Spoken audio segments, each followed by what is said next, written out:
producer of the National Black Theater Festival.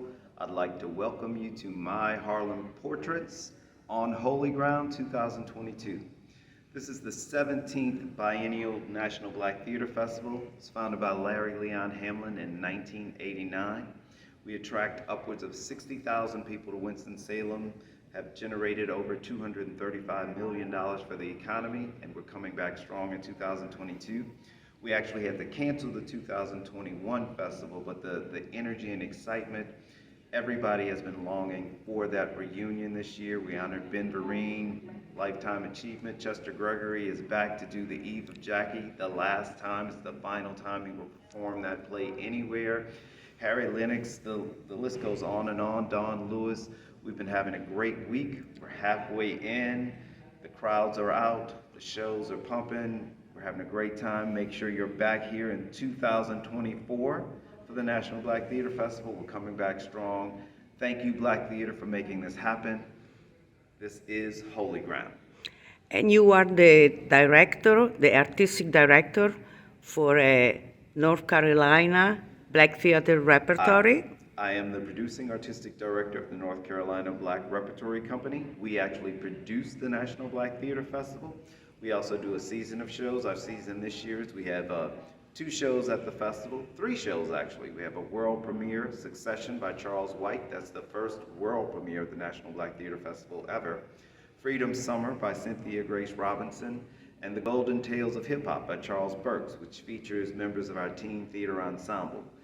And after a 2.5-year delay in late February, early March, we'll do the world premiere of Phenomenal Woman by Angelica Cherie. That's based on the life of Dr. Maya Angelou, who was actually the first chairperson of the National Black Theater Festival. So it's only fitting that we be the premier location of the first play really dealing with our lives. Thank you so much to Jackie Alexander for welcoming us here in the holy ground of Black Theater. Thank you. Good afternoon and welcome back to My Harlem Portraits, the show that wants to shed a light on the fundamental contribution of African Americans to the building of this country and on Black excellence. And to talk about Black excellence, today we have the epitome of Black excellence on Broadway, on top of it, Mr. Stephen Byrd, who is the partner, together with Aliyah Harvey Jones, of the Front Row Production, the only Black company who is a leading, full-time leading production company on Broadway right now. Congratulations and welcome. Thank you so much. It's such a pleasure to, at long last, get together with you. And your outreach is just admirable. Thank you so much for your support.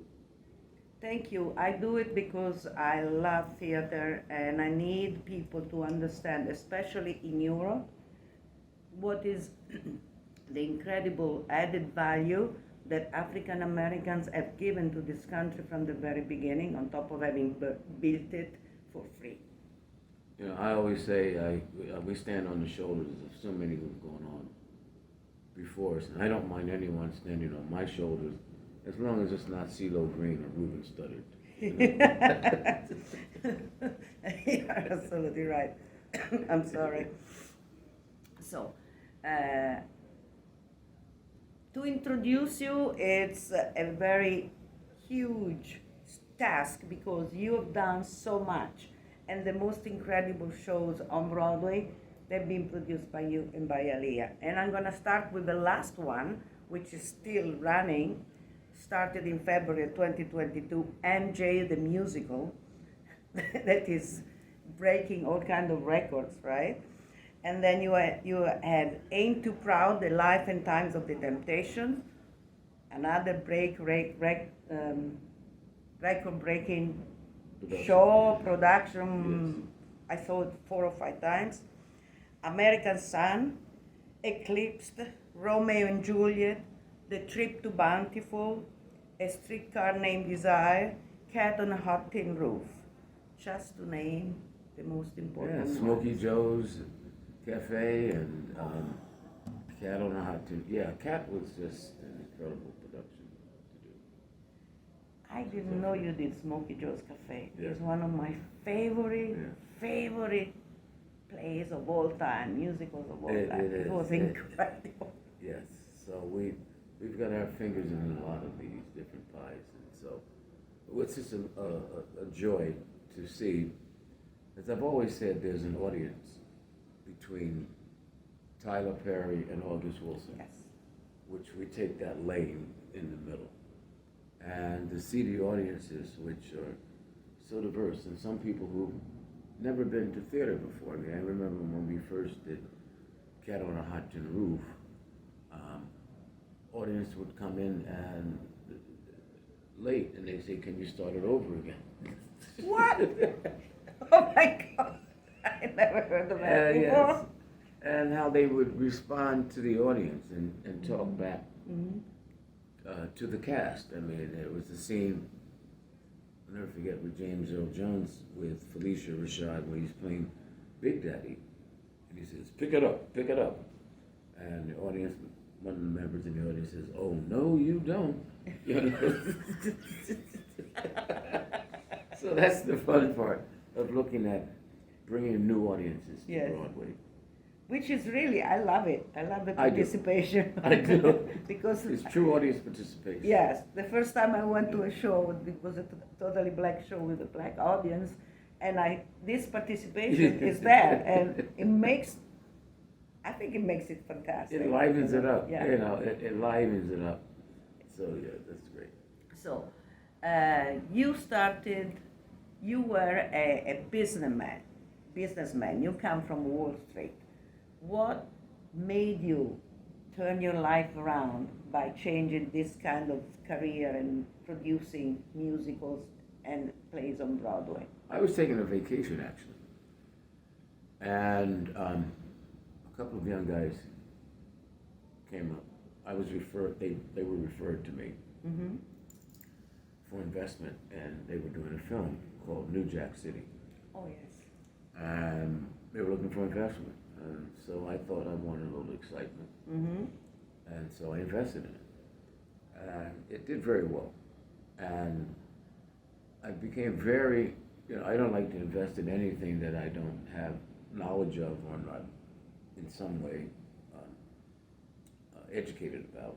So I do a deep dive, and so I looked at the film industry, and it was really attractive because prior to that, they were doing blaxploitation pictures, Superfly and Foxy Jones and house party movies, and I just took a flyer on it. It did very well, and so I took a sabbatical from Goldman Sachs, where I was working, which turned into an early retirement. And I got involved in investing in films. I didn't have the big titles, but there was American Gangster and Boys in the Hood. Oh, wow. So Boys in the Hood. So I decided that I really now wanted to become a real producer, and I wanted to do projects on the Black Wild West. And I partnered with a lady by the name of Suzanne DePass, who did Lonesome Dove on television and used to run Motown records prior to that. And they had no interest, Hollywood had no interest at that particular time. So I said, okay. And I had the bug, and I said, well, maybe I need something that's going to be bulletproof. So why not get great classics and recast them with African Americans, with stories that resonate, that we can relate to. Yes.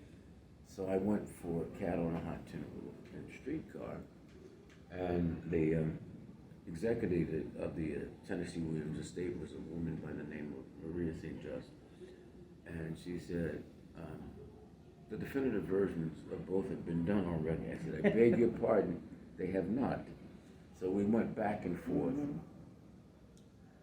You didn't accept no for an answer. No, it's not a complete sentence in that vernacular. And so we went back and forth. So she said, about 3 months later, she said, if you can get Jimmy Jones, I'd be interested. And I didn't know who the heck Jimmy Jones was. She meant James Earl James Jones. Earl Jones. So I said, of course I know Jimmy, it's a buddy of mine, And she said, well, make me an offer. I didn't know how to make an offer. So I ran off to Coliseum Books on 57th and Broadway and bought everything on producing. But anyway, that was my transition into getting involved. I wanted to do Cat and Streetcar as a film, and Hollywood basically said, we don't need you to do that at that particular time. Yeah. Now, after all the Black Panther and so forth, Hollywood is just clamoring for projects, all over the place. Yeah. Jordan Peele, et cetera, et cetera. So I was probably ahead of my time. Absolutely. You definitely were ahead of your time. You still are. But Funny. this is the greatness about it, because although being ahead of your times means more obstacles than you normally would have, it also means that you are the one who is making a trend, who is making a vision come true. You are making a difference. So And that's important. that's the whole thing. For us to, Lee and I, to be able to enable people of color, the BIPOC community, as we call it now, to be involved in this industry. I mean, when we started, the theater, there's only 3 major theater owners. And if you don't have a theater, you're not on Broadway, and you're paying for that little circumference of 42nd Street to 52nd from 6th Avenue to 10th Avenue. So that's that little circumference. And you need a theater, and there's 3 major theater owners. And they thought when we came that we're going to be one-hit wonders, and, we got questions like, well, where did you get the money from for this, to produce this? So, as a black producer, you're asking, we got good pedigree. But we were able to go to Broadway with Cat on Hot Tin Roof. We became the biggest grossing play at that time on Broadway. We had theater royalty with James Earl Jones, Felicia Rashad, Terrence Howard Jr., John Carlo Esposito, Aniki Nani Rose, Lisa Arundel, who's here, on and on. And guess what? We didn't get one Tony nomination, not one. That's incredible. And this is theater royalty. We didn't get one nomination. I think we got a Broadway.com award. It's a website. But I would tell my investing partners, I said, would you rather look at a Tony Award or your bank account? So, Exactly. Exactly. So they, we got away with that. But when we took it to London, we won the Olivier Award. So it was difficult, and it probably still is for a lot of people, to navigate the labyrinth of Broadway. The old saying is, how do you make $1 million on Broadway? You start with 13. You have to invest before you get the money, of course. Because you talked about Lisa Arundel, and we are at the National Black Theatre Festival. Let's talk a little bit about the National Black Theatre Festival before we go back to you. So, how you have been here many times. I have. What is for you the essence of this festival, and what would be your suggestions if it was to continue amplify the festival and so on? There's nothing like this festival. I mean, it's in a de facto way, you're mentoring people because people come up to you and you spend time with them. You have the quality time. You're not in New York. You're not where LA or wherever you are. But here, it's a matter of camaraderie, meeting people, friendship, networking, seeing new projects, productions for aspiring producers to see something that they can work on, actors, actresses. It's just a melange of great people, not unlike yourself being here, that I just love and embrace. And someone had asked me when we started on Broadway, have you been to the National Black Theater Festival? I said, I'd never heard of it, you gotta go, And, it was sort of like, well, compared to the Tonys or this or that, other organizations, do I really? I got here and I was just, wow.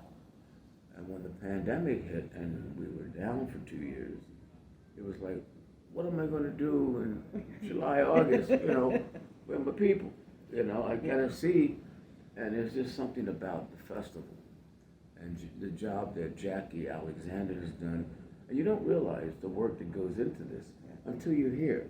Every detail, the number of plays, transportation, accommodations, everything is just, and the city, the warmth that Winston-Salem, how they embrace this festival. I just love it, being a New Yorker where it can be pretty cold even in August. Yes, right. It's fantastic. So, and it lasts from the 1st to the 6th of August this year, 2022, and we are at the 17th biannual edition of the festival, which means it's been run for the last 33 years. Yes. And it was the vision of Leo Hamlin. Leon Mhm. and Sylvia. Yeah. And it's been now carried on by Jackie Alexander. Doing a who's phenomenal doing- job. Yes. Incredible job. And think of people, who've been on the board here and participated, from Maya Angelou, on and on and on and on. I didn't know that. Yeah. Wow. Maya Angelou lived here Oh. in Winston-Salem. So she was the chairman at one point. And so, you can go by her house to see it. But then she moved to Harlem because she was living in Harlem 120th Street, right? Yeah, but her original home is here. And you could go see it. I had no idea. Yeah. So Maya is, this was her incubator. Mhm. Beautiful. I mean, who more better than Maya? Yes, Angelou yeah, to be like exactly, that. exactly. So let's go back to what you are doing right now. MJ the musical.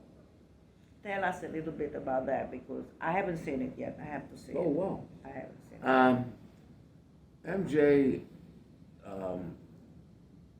I can't take 100% credit for it because Leah Vollick, who's one of the lead producers on the project, came to me with it. And it was just one of the greatest music catalogs of all time. Michael Jackson, bringing on Lynn Nottage, two-time Pulitzer Prize winning writer, to write it was a challenge for her because in particular the media wanted to know, you're going to tell us about the child molestation and this and a little bit of dirt, and we said no. So they didn't want to touch it. It was like, this is Michael Jackson in the Dangerous tour, one of his famous tours. Yes. When he was working with Quincy Jones. His greatest music, 35 great hits, off the wall. It was during that period of time and his dedication and commitment to craft that he sold the Beatles catalog to finance Yes. the tour. He hopped Neverland for the tour. And that his greatness, and that's what we wanted to project, that embody that aspect. You can look at any other aspect you'll want, but this is not what people, in my opinion, they don't want to see, No, you want to see the greatness, like Billie Holiday. You want to see who she is as an artist, Absolutely. and not the rest. And people don't want to pay a couple $100 to come out the theater feeling worse than when they went in. Exactly. So we leave that at the door, and that's what MJ is about. Miles Frost, who plays MJ, if you look at him, he embodies Michael Jackson. He said when he was auditioning, there's two things I always wanted to do in life. one was be either a professional golfer or play Michael Jackson. I said, I can help you with the With first. the second one. The second one. But the work he puts in, we've got two of the original dancers from Michael Jackson's tour who are in the show. It is just an incredible production. When Paris and Prince, his kids, came to see it, Prince was sitting on the edge of his seat, just like this. Paris had tears in her eyes. I was sitting in front. And she sent roses to every member of the cast, a dozen roses. And then when the actual Jacksons, the brothers came, Jermaine and Tito, they said, you did our father proud. To have that kind of validation is From his own family, from his own and family. his kids. Yeah, and we have the same thing we're doing. Bob Marley in London, Get Up, Stand Up. Oh, wow. And that's been selling out. It's been doing incredibly great. But all the Marley kids have come. And London has probably the largest Caribbean community outside of anywhere in the world. And they've just embraced it. We'll be bringing that to Broadway next year. Good. Next year, Yeah. 2023. Yeah. Perfect. And just reversing, we're taking MJ to London and then bringing. I need to see MJ this year. Then. Yeah. Cannot miss it. Oh, they'll be there, hopefully. You know, like Wicked or Phantom of the Opera, all the great long-running That's right. musicals. Tell me a little bit about the Temptations. That was, I've seen it 4 times. That was fantastic. You know, one of the original Temptations is here Oh, really? at the show. I mean, he was one of the Temptations. He comes every year. He lives down here. The Temptations musical, Otis Williams is the only living member left. Mm-hmm. And I think he's in his late 80s. Shelley Berger, who was their manager, is still living. Barry Gordy is still living. Yes. They've come to support. But, you know, there were a lot of babies made to the record My Girl. Yes. Yes. It's like Barry White, you know, somewhat. Mhm.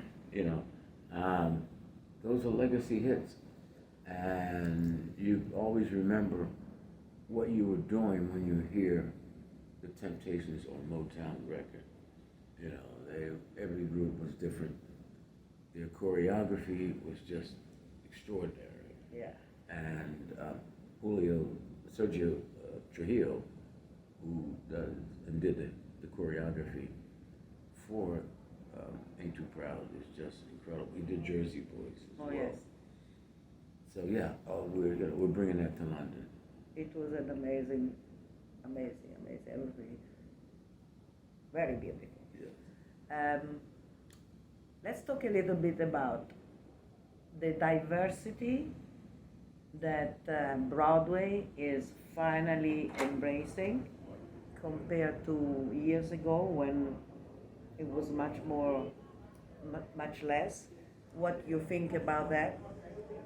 What you think about this is one of your producers, actually. It's your doing. Well, you know, I've never experienced overt racism personally on Broadway. The theater owners who are, you know, the economic engines and the gatekeepers of whether you succeed or not. Mm-hmm.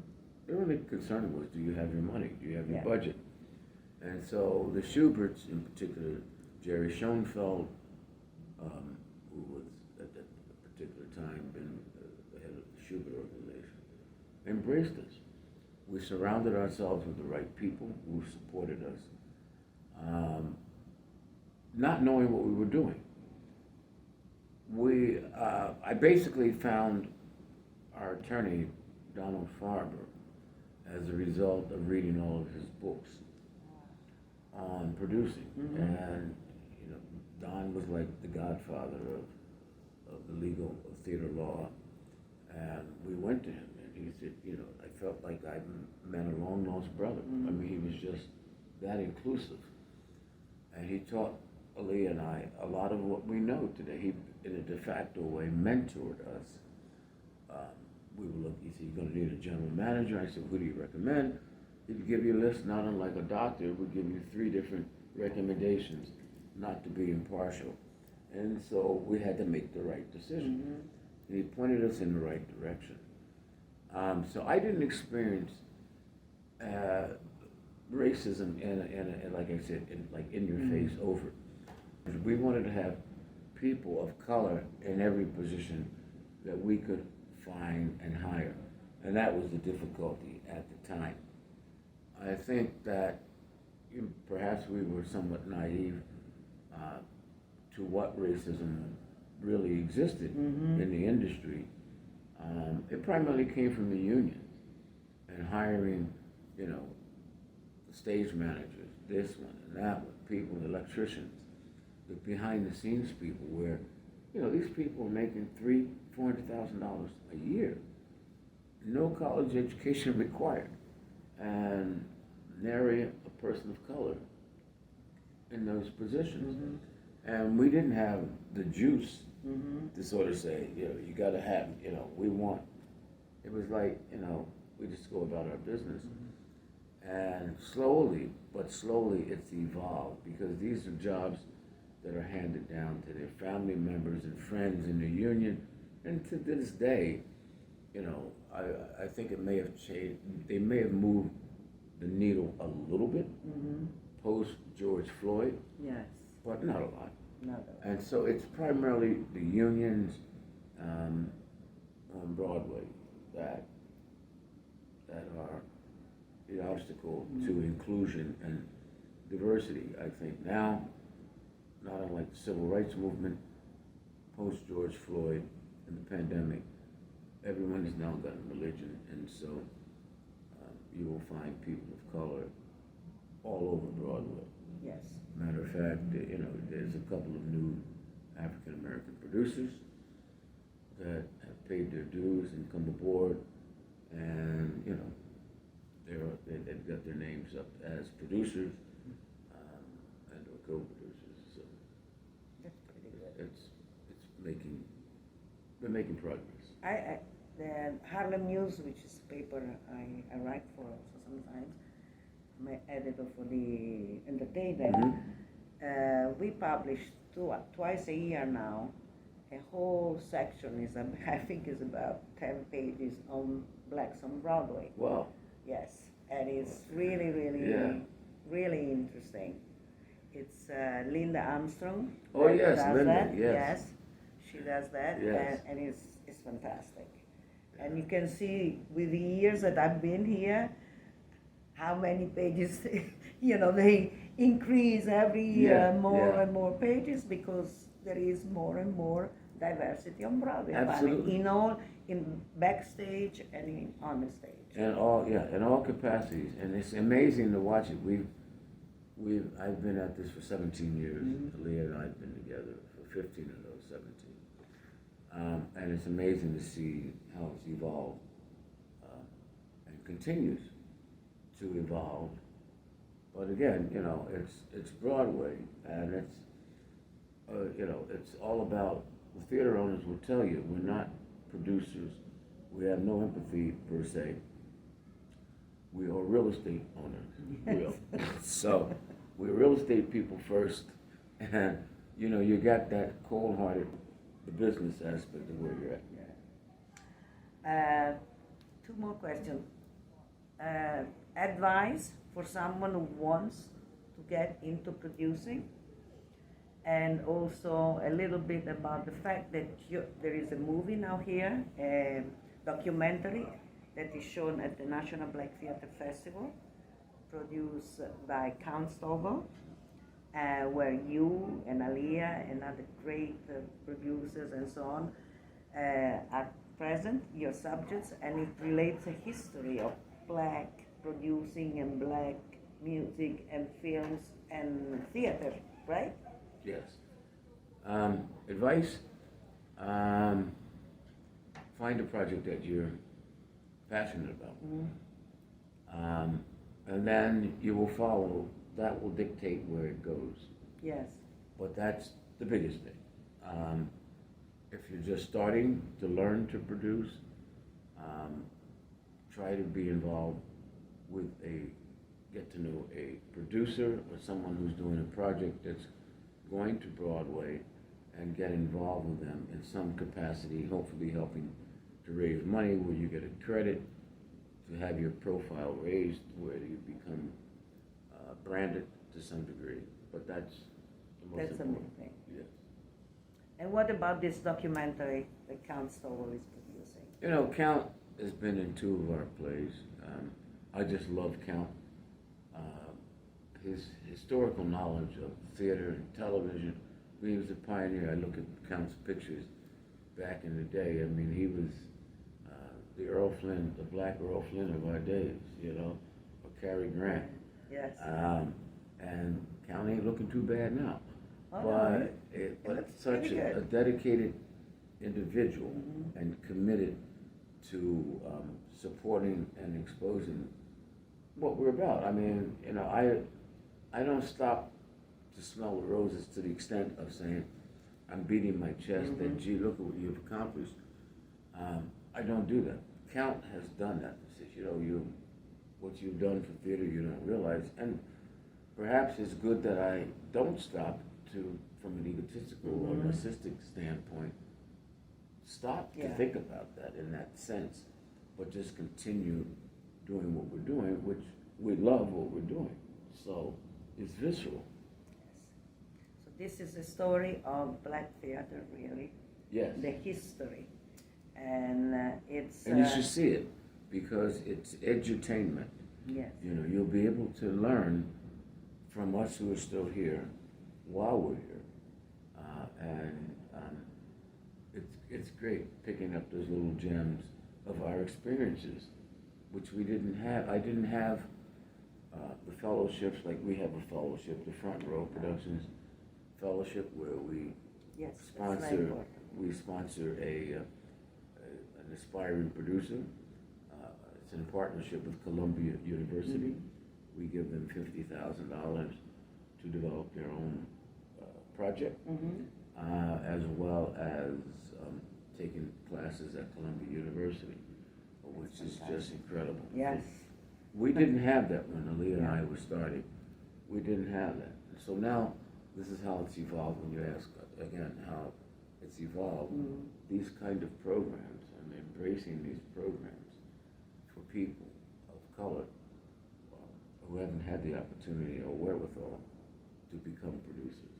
And this is a And fantastic... we mentor them all the way through the whole process. I mean, they're going to have the best mentor they could ever expect to have. We try our best. But we enlist the theater owners who come aboard as advisors. We've enlisted other producers in the community, so they have an outreach and connectivity that we didn't have, but we were able as mentors to bring those people to the table for the fellowship. And how do we apply for this fellowship? The application process is open. It's pretty much open in the media. We just chose a new fellow, and our last fellow was Marjwan is ready to produce her first musical. Oh, wow. It's just amazing, sort of like you're growing up. I knew when the baby was sick, and the husband was this, and Aaliyah and I, we spent a year, and the outreach was just so heartwarming. The hunger, her mind was like a sponge in absorbing every moment. She lived in Washington, D.C., a mother of a 2-year-old. She commuted 3 times a week to come to New York from D.C. to go to Columbia University and attend the classes in person. And it's just that kind of commitment that you don't see. It's so heartwarming.